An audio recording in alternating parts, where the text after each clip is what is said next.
What's going on, everyone? Welcome back to episode 42 of the Diego Colley Football Show. And we're back. It's been a while. Took a little bit of a hiatus after the Super Bowl. Kind of didn't really know where to go, didn't know what to talk about, didn't want to rush too early into the next season, didn't know where we were going to go. But we're back. I'm excited. There's a lot of stuff to talk about. So let's just get right into it. There's a lot of breaking news that has been happening this last week. And I was kind of waiting for this point in the offseason. The combine just happened. Free agency is about to kick up and start next week. I was kind of waiting for this point where there was a lot of stuff to talk about, and that we do have. Right now, we're at a point where free agency opens next Monday, but the stage that we're at now this week, teams can talk to their own players. They're cutting a lot of cap casualties, setting up for the start of free agency when next Monday, I believe it's at noon Pacific time, you can talk to anyone, and that's when the tampering period starts, and then people can officially sign on Wednesday. But that at noon on Monday, that is when you'll start to see deals start to get signed. So this is a week when a lot of stuff happens. A lot of people get cut. A lot of people get traded. And kind of there's a whole lot of news. And we're starting to get news about where people are going to start to go in free agency. Kind of if people are going to leave their own teams, they're going to stay. So a whole lot of that. So today I'll start with kind of the biggest trade that's happened so far is Trent McDuffie gets traded to the Rams for, I believe it's a first-round pick. I'll pull up the haul right now. It was the Rams' second first-round pick. It's going to be pick number 29, and they still do have a first-round pick because of their trade with the Atlanta Falcons. It was one of the worst trades, especially in retrospect, that the Falcons made. They traded their first-round pick this year for the pick that ended up being James Pierce. James Pierce had a great rookie season, but he had some off-field issues, and he might never play a snap of football again. So that is quite frustrating, especially coming from a Seahawks perspective. But, I mean, what can you do? So the Rams get Trent McDuffie. The Chiefs get pick number 29, a fifth-round pick, a sixth-round pick, and a 2027 third. And the Rams will be immediately extending Trent McDuffie because that's part of the reason that the Chiefs have traded him and be giving him a deal that makes him the new highest-paid corner in the NFL at more than $30 million. So they acquire a elite cornerback, which is what Trent McDuffie is. And that's, quite frankly, I think a big weakness of this Rams team, especially late in the season. The Rams at defensive back were getting beat down the field, getting beat man-to-man coverage. And the cornerbacks were one of the main weaknesses of that team. They had great linebackers, a good defensive line, and the DBs kind of were the weakness of that defense. So I can see why they're going out to get him in that situation. The Chiefs are not in the position where they're going to want to be paying a cornerback high market value. And that's kind of a trend with what they've been doing. A few years ago, they let go of L'Jarius Sneed, sent him to the Titans. He gets a new deal. And right now, I mean, the Chiefs fan might tell you different, and they have Patrick Mahomes, so your window is technically always open, but the Chiefs have a lot of gaps on that team. They need to kind of revamp that whole offense. Kelsey's probably has one more year and he's gone. The defense was one of the weakest it's been in years this year. And this quite simply just wasn't a time for them where they need to pay a cornerback $30 million. They get an extra first-round pick this year. They get a fifth and a sixth that can help them fill gaps on the roster, pay guys on rookie deals to contribute, and they get a pick next year. So I think it's a smart move for the Chiefs. Whenever you can get a first-round pick for a corner and that type of value, and you're in a window where you're not really in that win-now scenario, I think you do it, especially Mahomes on that ACL injury, not going to be back until maybe a few weeks in the next season. I think it's a great decision by the Chiefs. And on the Rams' perspective, I mean, I think it's a good trade. It's always tough trading for cornerbacks. I mean, you saw what happens with the Indianapolis Colts. They give up 2 first-round picks for Sauce Gardner, and then they end up not making the playoffs. But for the Rams, this might be the last year of Matthew Stafford. Either you have this year, next year, however much it is, that roster is going to be great. But with an elite quarterback, which is what he is, he's won the MVP, and you don't know how many years are going to get left out of him, filling the weakness on your team with an elite level player at a position of need, no one's ever going to doubt you for that. So I think them going out there to do that, I think this is a situation where it's kind of a win-win for both sides, especially since the Rams still have that 13th overall pick, and that's the one they're keeping out of this. Out of the two, I think that is a win for the Rams and a win for the Chiefs. They both did something that they needed to do. So that was kind of the big first domino of the trading impact, and we'll talk about some more potential trades later. But and some people got cut today in the last few weeks. Kyler Murray was cut a few days ago. Arizona lets him go, and I don't know if it's just a me thing. I think Kyler Murray has good football left in him. I don't believe that he's done. And in this free agency market, when the number one free agent quarterback and the number one free agent overall guy is Malik Willis, who everyone's saying is going to command around $30 million a year, a guy that has looked good filling in for Jordan Love. Like, I'm not doubting Malik Willis. Kyler Murray was released, and the Arizona Cardinals are going to pay him $36 million. Any team that signs him, since the Cardinals are paying him $36 million this year, however much they pay him will just take out of what Arizona owes him. So he is going to play for the minimum this season. If you're a team looking for a starting quarterback, would you not rather have a Kyler Murray at a minimum contract than Malik Willis? I can't really see the other side of that conversation, to be honest, because yes, I believe Malik Willis can be a solid contributing NFL quarterback, but at the vast difference in cost there, I don't quite see how Kyler is not the choice. He has had his issues and he has had kind of the struggles to push his team over the edge, but the Arizona Cardinals are not a steady franchise. They are not a franchise that's constantly surrounded him with the best. And he has shown flashes of great football. I mean, this is a guy that's a former number one overall pick. The tools are there. If you're Minnesota, I mean, everyone's linking him to Minnesota, which I definitely see. Kyler Murray on the Minnesota Vikings, that's dangerous. I mean, he's only 28. Obviously, there's going to be the height issues, but I think getting him in a stable offensive system, a Kevin O'Connell offensive system that obviously it's a Shanahan system, it kind of revives quarterbacks. I mean, just look at the Sam Darnold situation. I'm not saying that's what's going to happen, but this is a first early touted generational prospect at quarterback that had a few down years, gets let go by his team. If he goes to Kevin O'Connell and he gets to Jordan Addison, Justin Jefferson, TJ Hawkinson, I don't see how that's not a success there. And signing him for the minimum too, that's no risk there. If you put $30 billion into Malik Willis on a multi-year deal and he doesn't work out and he goes back to the guy that kind of was made a backup for a reason, that's like arguably a fireable offense for a GM. If you bring in 28-year-old Kyler Murray, the former number one overall pick, to come see if that can be a little bit of a flash, see if you can catch fire in something that people were overlooking, I don't see why that's not going to be an option for some of these quarterback needy teams. Maybe not the Jets. I mean, people are linking him to the Jets. I don't necessarily know that I need to see Kyler on the Jets. Is that the place he wants to go, like in a horrible part of an organization? I'm not sure. But a place like Minnesota, I think that's just a dream fit there, quite honestly. And I would love to see Kyler. I'm a big Kyler Murray guy. I was a fan of him in college. It was unfortunately he was drafted in the division when he went to the Cardinals. I thought he got unlucky. I mean, he had a few of those runs where he led Arizona and they were 8-0 to start the season, and they kind of just fizzled out with Cliff Kingsbury, and that's kind of the trend with Cliff Kingsbury offenses. But I would love to see him in a Shanahan system where so much of it isn't him relying on making these extracurricular plays.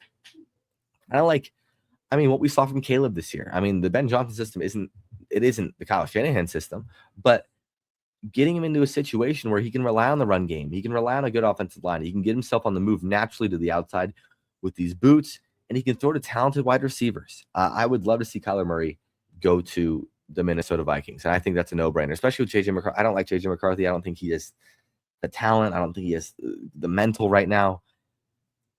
I mean, I don't know if you're necessarily saying you're going to sit him for another year, but you can't waste years of Justin Jefferson's prime. You cannot do that if you're the Minnesota Vikings. So I think bringing in Kyler Murray is an absolute no-brainer, and I expect that, honestly, to get done early Monday as the window opens. So, another thing I'll mention is Stephon Diggs was cut today. I think that's kind of a mix between the legal battles that he's kind of they're ongoing right now, and who knows what's going to happen there. And I listened to someone say, I think it was Ian Rappaport, say that the Patriots are notoriously a team that is going to get rid of the guy early rather than get rid of him too late. And I think this is just kind of a textbook situation with that.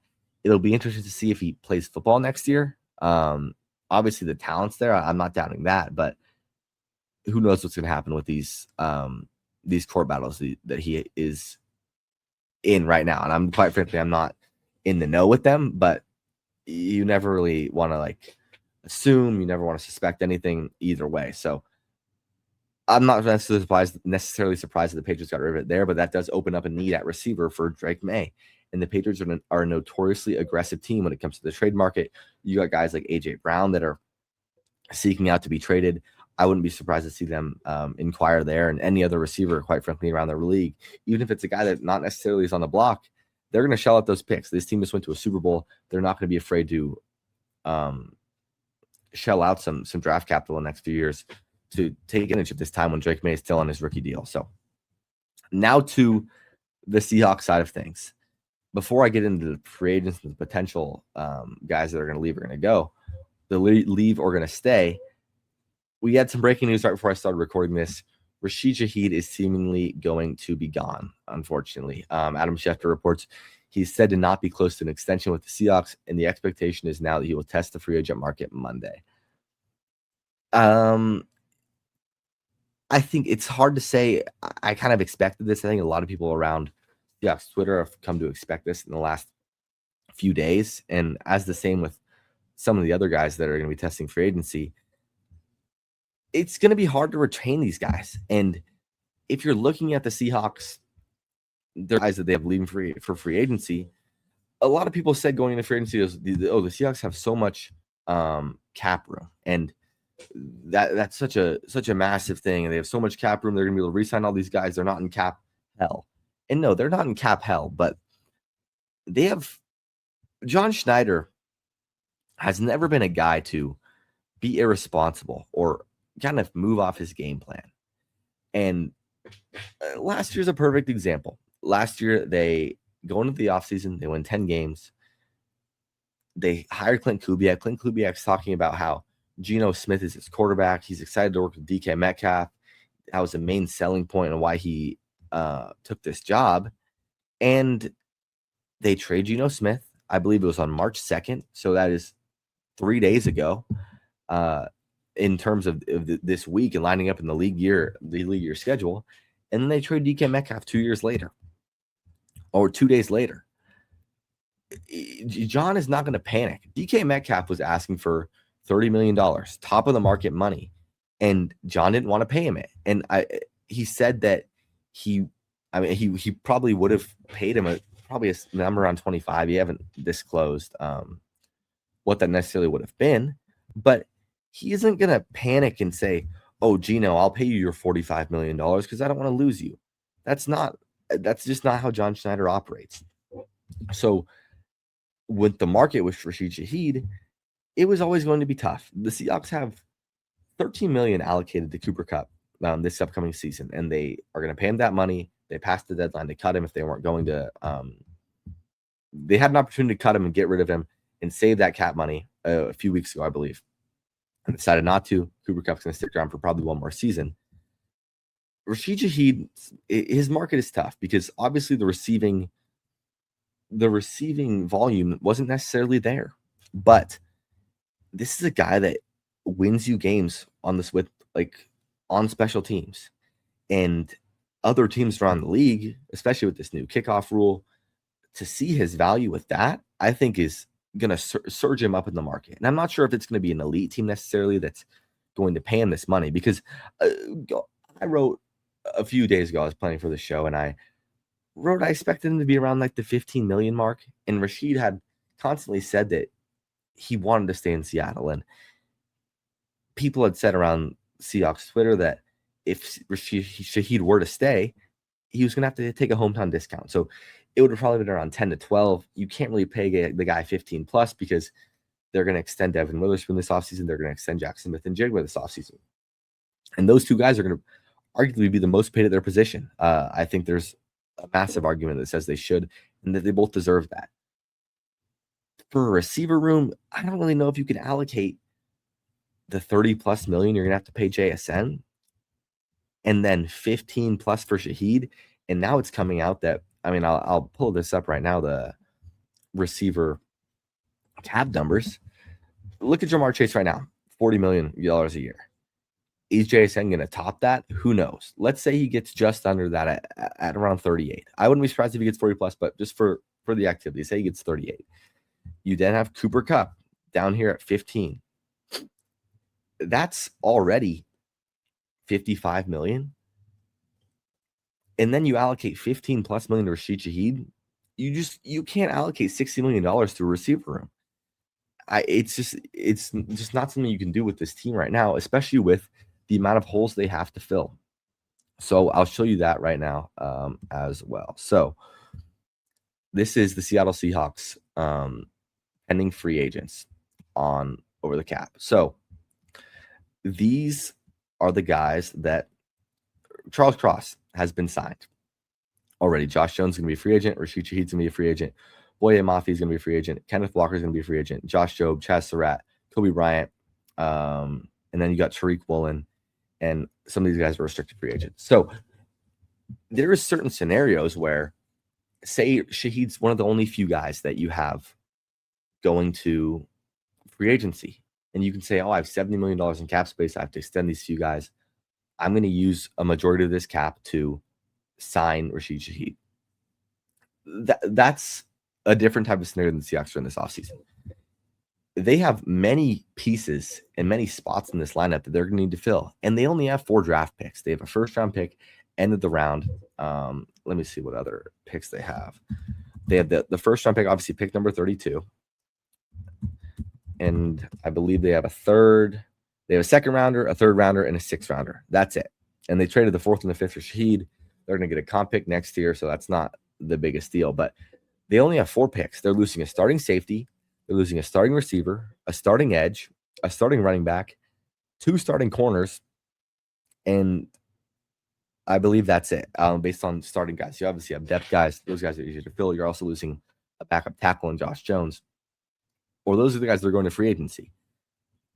My hunch and a lot of people's hunch is that I don't know how many of these guys are going to be back, and it's unfortunate, but when you win a Super Bowl, the rest of the league is watching these players that are about to hit free agency, and these players' agents, imagine what they're thinking. Oh my God, my guy is he's about to cash in. Look at he's making big plays on the national stage. He's making big plays to send his team to the Super Bowl. He's making big plays in the Super Bowl. This is an agent's dream if you are a player under an agency and your team makes a deep run in a contract year. So back to this wide receiver contract, and the last thing on Shaheed real quick before we move on to the next player, it just doesn't really make sense. And it's hard because you don't really know how to value the returning factor. If you look at Mike Evans is making $20 million a year, Shaheed's not going to be up there. Jerry Jeudy's at 18. He's probably a better pure receiver, but he doesn't bring the return value. Shaheed is definitely more valuable than Cooper Kupp at $15 million a year. Khalil Shakir is a better objective receiver than Rashid Shaheed, but is nowhere near the explosiveness, even though Shakir returns punts. So I can see why a team a GM on a young team, I mean, a lot of people are saying the Raiders, Shaheed just follows Clint Kubiak wherever he goes. I could see it. I mean, he's won the ring. Kubiak wants to bring in a guy he's familiar with to kind of start up this system in Vegas with a new quarterback, a young quarterback, to have a speedy receiver to affect the return game. Why would they not give him $18 million a year? Why would they not overpay for a stud return man, a stud explosive receiver to kind of kick up that regime? So that's how I see it there. Rashid Shaheed's going to be gone. Thank you for your service. Thank you for bringing the Super Bowl to Seattle. But it unfortunately just wasn't going to work out. So on to the next guy. And we'll talk about Kenneth Walker. Now, Kenneth Walker is interesting. It's another one where I didn't think the Seahawks were going to be super giddy to bring him back midseason. And that was because of kind of the splitting carries with Zach Charbonnet. And then Charbonnet goes down with a 20 ACL in the second Niners game. And Kenneth Walker has one of the most insane playoff runs, I mean, of recent history. It's going to go down in Seahawks history and absolutely skyrockets himself into up the running back market and makes it kind of a question. I think a lot of people would have been fine with K9 walking if you asked him midseason. But after this postseason run, it's like, has he unlocked something? He's another guy I don't think is going to come back. And I think his value is going to be, the franchise tag's around $14 million. There was a tweet today that said that's where people expect his APY to fall. around the $14 million mark. It's just too much. It was going to take another kind of a hometown discount type thing. If it was in the 10 to 12 range, even up to 13, I think they would have been fine doing it. But $14 million a year for a running back, let's see where that would slot him in. It's just it's a tough it's a tough position to play. And Kenneth Walker, for as much as he was great this season, he's only on the injury report once or twice, I believe, didn't miss a single game. This is a guy that has had injury issues in the past. He is a guy that hasn't necessarily played all the games. He's missed games the last few years. This year he puts it all together, but to invest $14+ million in a guy that you can't necessarily fully rely on week in and week out, and he's shown it one season, but who knows how that's going to translate onto the next, especially carrying a 20+ carry workload that you're going to have to carry early in the midseason, especially without Charbonnet there. I can see why they're not going to, but it's tough. I mean, Jonathan Taylor's making $14 million a year. Kamara is making 12. Josh Jacobs is making 12. If you could have him in that 11 to 12 range with the James Cook, Alvin Kamara, Josh Jacobs, Jonathan Taylor, even just under that, I'd be fine. But I just don't know if you can feel comfortable paying this guy within the top 5 running back market. And it's just another situation that without this run, I think he probably makes $9 to $10 million, quite honestly. But when you make the Super Bowl and you win the Super Bowl MVP, you're going to get top of the market money. And he is a top of the market athlete. He's a top of the market pure player. But I just don't think it's necessarily going to work out there. And they've been linked to some other running backs, Travis Etienne, Rico Dowdle. I'm not really interested in Dowdle. Etienne could be interesting. He kind of has that agile aspect that K9 brings, but who knows what you're going to see there. So on to the next player. I want to talk about Tariq Woolen and Josh Jobe. So we'll go to the cornerback market real quick. This is a tough one. And this is kind of the only no-brainer, in my opinion, going into it. I wanted to see them bring back Shahid. I wanted to see them bring back Walker, but Reek is gone. Even before Tariq Woolen's career in Seattle has kind of just been a roller coaster. I mean, he's a 5th round pick, a great Pete Carroll draft pick, just based on the pure frame. The former receiver should have won the Rookie of the Year. He was snubbed by Sauce Gardner, and leads the league in interceptions, I believe. Has a bit of a down second year. Gets benched multiple times, like for not being physical. McDonald comes in. He has a few more like weird benchings for a first half because he doesn't want to tackle. And this year, you obviously have the Niners game at the start of the season where he makes the 2 game-losing plays. And after that, he, under the radar, had an elite season coverage-wise. And he's an elite talent. Like, that's the thing, why he's going to make a boatload of money this offseason. He deserves every dollar of it. This is a guy that's slandered, I think, to too much of an extent. But you can't teach 6'4", 4.26 speed. You just can't. With man-to-man coverage skills like that, he has kind of lacking in zone in some aspects, but man-to-man coverage skills, you can't teach that. It's the motor that has to have some work. But this is a guy that McDonald was, when they were in their base defense, was putting Josh Jobe on the field over. And he loves Reek. It's not a thing about them not loving Reek in the locker room. Everyone loves Tariq Woolen, but there's always been rumors, even going back to last year when he was benched for those periods of time, is that Tariq Woolen is not a Mike McDonald philosophy guy. They don't necessarily share the same, not mindset, but when Mike McDonald thinks of his corner, it's not Tariq Woolen is not the guy that he like a guy that has mental lapses, a guy that makes that play in the NFC Championship that could have potentially ended their season. That's not the Mike McDonald cornerback, the Mike McDonald player. And a team is going to pay him a lot of money for the way he plays. I think he's better than Deron Bland.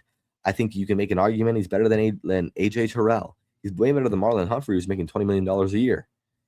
I think he's better than Jarius Sneed. I think he's going to make over $20 million, and that's just not going to be in Seattle.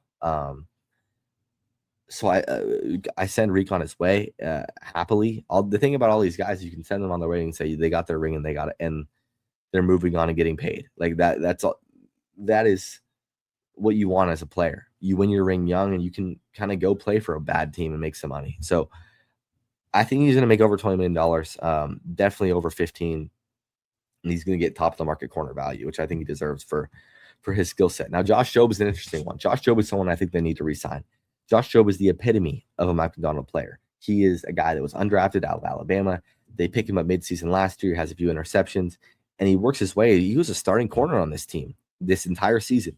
And he's a little bit undersized, but he fights. He finds a way. He's good in man-to-man. He has good coverage speed. He's sticky on receivers. He's just a gritty cornerback. And his market's definitely kind of one that's gone up, but I think just due to his size, and I mean, he hasn't necessarily made the biggest of kind of plays this season. It's not like he's had these big flashy plays. It doesn't have just, if you look at Rick Woolen, you're like, that's the guy I want to play a corner. It's not necessarily the same with Josh Jobe. He's 28, a little bit on the older end. But looking at him down here, he's making $2 million this year. I think if you can get him under 10, it's a no-brainer to re-sign him to be that corner opposite Witherspoon. You can draft a guy kind of of a bigger frame in the draft, which is what you're going to need to do to kind of fit that corner room, because you can't have two guys that are sub 6 foot. But I think he's a no-brainer to bring back. And if that's one of the ones that kind of Josh Jobe and the contract's reasonable, that's going to be one of those ones that's kind of puzzling / frustrating for me, because I think that's an absolute no-brainer of a guy to bring back. Next, we'll go to Kobe Bryant. This is a weird one as well, because there was a report that came out kind of, I don't know when it came out in the season, but it was that Kobe Bryant and the Seattle Seahawks were negotiating for a contract extension preseason, which I thought made sense. He was a kind of a guy that Mike Macdonald had found a role for. This was a corner that was probably going to be on the brink of making the roster. Macdonald turned him over to a safety, and it revived his career. And they were trying to get an extension done, and the word was that Kobe wanted at least double, or more than double, of what the Seahawks were offering, and the talks ended there. So who knows what they were offering, but in my opinion, I can see. I think the weird thing about safeties is, I don't know. It's hard to find. A safety market is tough. And this is a relatively strong safety class. Is a good guy out of Toledo. We obviously got Caleb Downs early, safety out of Oregon. I forgot his name as well. But safety's not really a team that teams either pay the premium, which is what you see with a guy like Kyle Hamilton, Antoine Winfield, Kirby Joseph, Derwin James. These guys are making their premium of dollars right here. I'd say anything above 15 is that's a top level safety. And then you kind of got the drop off to not much in that 10 to 15 range, and a lot of guys in that 6 to 10 range if you're going to pay them. I think the Seahawks probably wanted to get Kobe at around 6 to 7, 6 to 8, and I think that would have been a fantastic spot to extend him at. But for a guy that started as many games as he has at safety, and he doesn't really make mistakes, he's a great tackler. He has nose for the ball. I think he's probably looking for over 12. I think he's probably looking for that 12 to 15 range, and that's kind of the range that you don't really see people paying their safeties. Which is, I think his market's going to be weird. I think he's a guy that I don't necessarily think he's a day one guy. Even day two, he's kind of going to be his guy that's there for a little bit, and the price could go down to a point where the Seahawks are okay bringing him back. But if you're asking me right now, I don't think that they bring him back. I think he gets just over 10, probably $10 to $11 million, and goes to sign somewhere else, a team that really needs a safety. And I mean, that's unfortunate again, because that's a guy that it was another Pete Carroll draft pick. Mike Macdonald made this guy a quality NFL player, and he's going to go get paid, but he deserves it. Like no fault on his side, but he by far deserves it. Let's go to Josh Jones, kind of the last notable big guy. Or not. We'll go to Boye Mafe. I forgot about Boye Mafe. Boye Mafe, not going to come back. I do not expect Boye Mafe to be a Seahawks next season. He's a guy that I've been disappointed with at times. He doesn't really make those flashy plays on the stat sheet. He struggled to get sacks this year, but people are raving about Boye Mafe. in the media, in the kind of just talking about free agents, people on other teams like, wow, this guy absolutely has the athletic tools to be a stud, and he has all the tools. I mean, this is a quote that says from Rosenthal of NFL. He said, Maffei's film is more intriguing than his stats. He is an incredible athlete who plays hard and can handle a variety of roles. He is worth the premium that he'll cost. That means that he's going to make relatively high-end edge money. And looking at that, it's hard to tell what that is. I mean, a guy like Chase Young is making $17 million a year. He's a high-level draft pick who hasn't necessarily panned out to what he's expected to early in his career when he was drafted. But I could see him around there. I think he's definitely going to make at least $15 million. People are going to see the athletic traits. They're going to see the elite level film. And edges make a lot of money. I mean, this is a premium position in the NFL. If you can have a guy that's going to go get you a sack, those guys that are going to rush the passer, those are premium positions to get paid. And the Seahawks, as much as they like Boye and they probably want him to keep him around, I don't think they see, not that they don't see his impact as that, but if they're going to pay top dollar for an edge, they're going to want to go get an elite edge, which we will talk about right now. Let me finish up on Maffei. My bad, but it's not gonna work out there. And there was news today that Jonathan Grenard has requested a trade, where the Vikings are looking to trade him, and they're looking for a second day pick, which is second or third, and kind of a late one. And the Seahawks have already inquired about it. And Jonathan Grenard is a top level edge. Right now he's making $19 million a year. He's 29. Let me pull up his PFF rankings real quick. But that and Max Crosby. The Seahawks have inquired about Max Crosby multiple times. They have said wanted to do it when they traded Geno last offseason, and they wanted to do the trade deadline. And Vegas hasn't budged yet. But as much as the Las Vegas GM can say at the Combine Media Day that, oh, Crosby is going to be a Raider next season, that doesn't really matter. Diana Rossini wrote an article today talking about he's unhappy, and this is only going to keep on going until he's traded. And over half the league is inquired about Max Crosby. And that's kind of the thing that is frustrating to me, or not frustrating, but kind of makes me doubt if they are going to bring in Max Crosby, because they don't necessarily have the most enticing offer to send to Vegas. I think they would have had a much more enticing offer to send it at the trade deadline, because you could have sent a guy like Maffei, who was talked about in trade talks. They almost sent him to the Chiefs. You could have put Maffei, first round pick this year, first round pick next year, a second and a third, if that's what you wanted to do. But now it's like you're going to have to load up a boatload of picks, and it's going to be at least a first this year, a first next year. And do you want to get rid of both your day 2 picks this year and just not pick it all in this draft? You can't really do that. You have holes to fill. You need those second day players more than you need the first day player, in my opinion.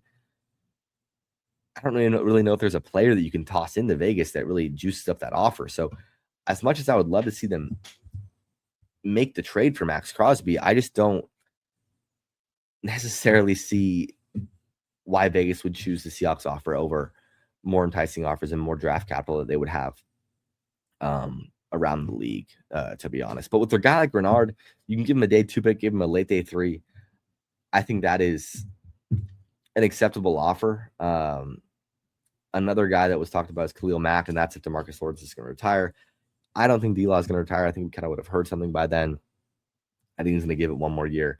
And that would kind of just be a one-off for a one-off. I don't necessarily see them bringing in Mack and having 2, maybe 3 guys they're going to have to replace next year if Leonard Williams retires, which is also a possibility. But Grenard, he's a guy that had 47 pressures on the year, only 4 sacks.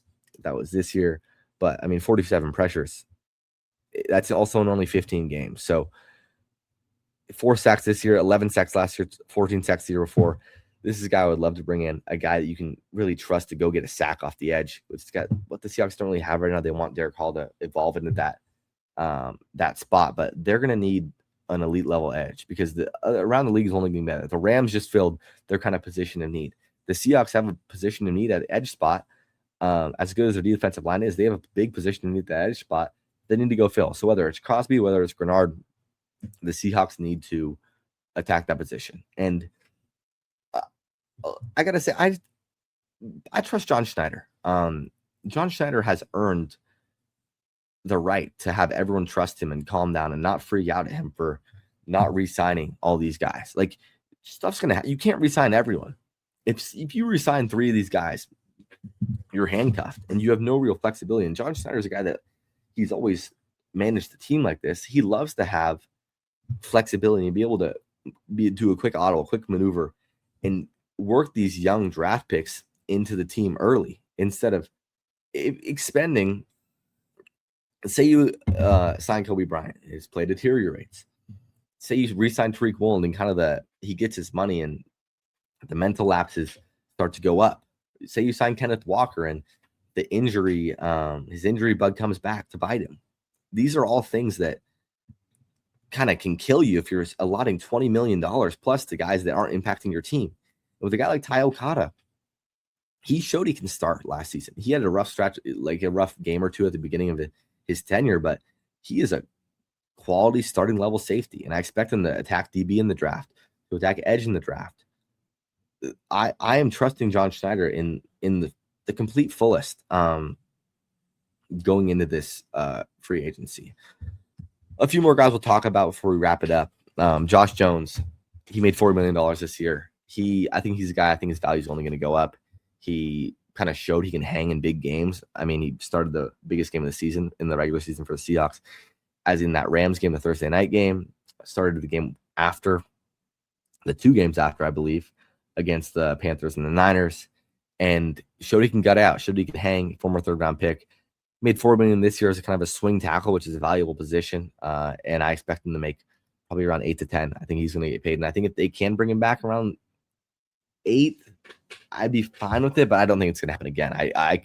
It's hard to see them bringing back many of these guys, quite honestly, because they've got like Amari Kite, who they trust and has stayed on the ready squad all season last season and was ready to go in and came in for a play.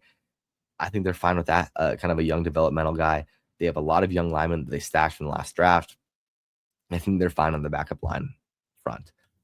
Some sad news. It seems like Jake Bobo is not going to return to the Seahawks. They non-tendered him, which means that they had the rights to him as a restricted free agent. They let him go. He's going to be unrestricted free agent. He's not going to come back. They wouldn't have non-tendered him if they were going to bring him back. Cody White's restricted free agent. Brendan Peely, Brady Russell. Tariq Jones unrestricted. I expect him to go elsewhere. He's a special teams receiver type guy who is probably going to want to go chase a true receiver role on the team that I just really don't see it here. Drake Thomas, restricted free agent. He'll be back. And that seems to be it. George Holani was re-signed. Ty Okada was re-signed. So that kind of wraps up the outgoing guys. And from that point on, the Seahawks have gaps in their roster they need to fill, quite honestly.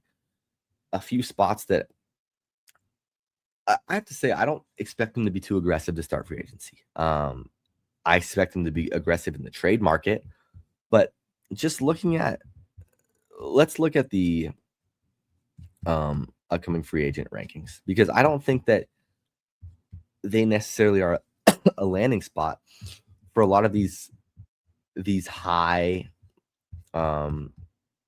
these first day guys. If they wanted to pay high market value money to a person, they would re-sign their player. They would not go and sign a guy from the outside competing against other teams, getting in a bidding war. That is not how the Seahawks would. That's not how they would operate this free agency, quite honestly. So a guy like Trey Hendrickson, he's a guy that's going to be a free agent from the Bengals, did not get the franchise tag.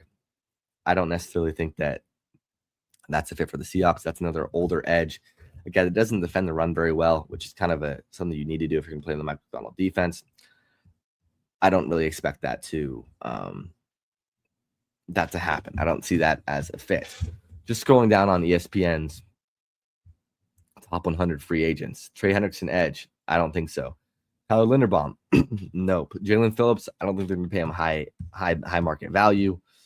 Just going down this list, I don't see it for a lot of these guys. So I expect the Seahawks to be aggressive in the trade market looking for an edge and trying to re-sign Josh Jobe. I expect them to draft a cornerback probably as well. I'll do a full draft preview kind of after free agency going into the draft, citing some people that I expect them to look at at each pick and at each position, just some guys there. But